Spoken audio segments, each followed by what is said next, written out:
Root add ചെയ്തതാണ്. റൂട്ടിൻ്റെ case നിങ്ങൾക്ക് മനസ്സിലാവുമെന്ന് വിചാരിക്കണം. കാരണം മൾട്ടിപ്പിൾ റൂട്ട് ഉണ്ടെങ്കിൽ നമ്മൾ റൂട്ട് ആഡ് ചെയ്യണം. റൂട്ട് ആഡ് ചെയ്യണമെങ്കിൽ നമ്മൾ അൾട്രാ പ്ലാനിലാണ് റൂട്ടിനുള്ള ഓപ്ഷൻ ഉള്ളത്, അൾട്രയിലും പ്രീമിയത്തിലും. അപ്പോൾ ന്യൂ റൂട്ട്, ഇവിടെ നമ്മൾ ഒരു റൂട്ട് കൊടുക്കുകയാണ്. റൂട്ടിൻ്റെ പേര് ഗ്രീൻ വാലിയാണ്. അപ്പോൾ അത് ഫസ്റ്റ് ട്രിപ്പാണ്. റൂട്ട് ചെയ്യും. ഇനി നമ്മൾ സ്റ്റുഡൻറ്റിനെ ആഡ് ചെയ്യുമ്പോൾ റൂട്ട് നമ്മൾ ഗ്രീൻ വാലി സെലക്ട് ചെയ്യാം. അതല്ല, ഇത് വേറെ റൂട്ടാണ്.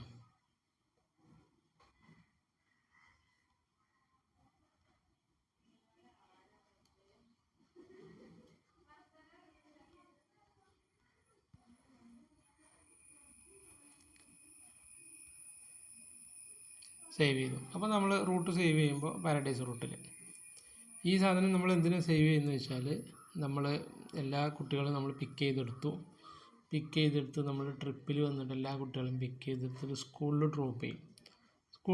ഡ്രോപ്പ് ചെയ്യുമ്പോൾ നമ്മൾ പാരഡൈസിലെ കുട്ടികളെ കൊണ്ടിറക്കണമെങ്കിൽ പാരഡൈസിൽ കൊണ്ടുപോയാണ്ട് എന്ത് ചെയ്യും, ഡ്രോപ്പ് കൊടുക്കും. രാവിലെ നമ്മൾ എന്ത് ചെയ്യും, പാരഡൈസിൽ ഡ്രോപ്പ് ചെയ്യുമ്പോൾ ആ പാരഡൈസ് റൂട്ടിൽ എത്ര കുട്ടികളുണ്ടോ ആ കുട്ടികൾക്കുള്ള ഗാർഡിയൻസിന് മൊത്തം കുട്ടീനെ സ്കൂളിൽ ഡ്രോപ്പ് ചെയ്തിട്ടുണ്ടെന്നുള്ള മെസ്സേജ് പോകും.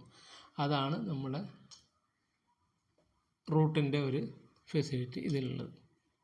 ഇത് പിന്നെ പ്രീമിയത്തിലും അൾട്രയിലും മാത്രമേ ഉള്ളൂ ഈ റൂട്ട് ഓപ്ഷന്. നോട്ടിഫൈൻ്റെ ഓപ്ഷന് അൾട്രയിൽ മാത്രമേ ഉള്ളൂ.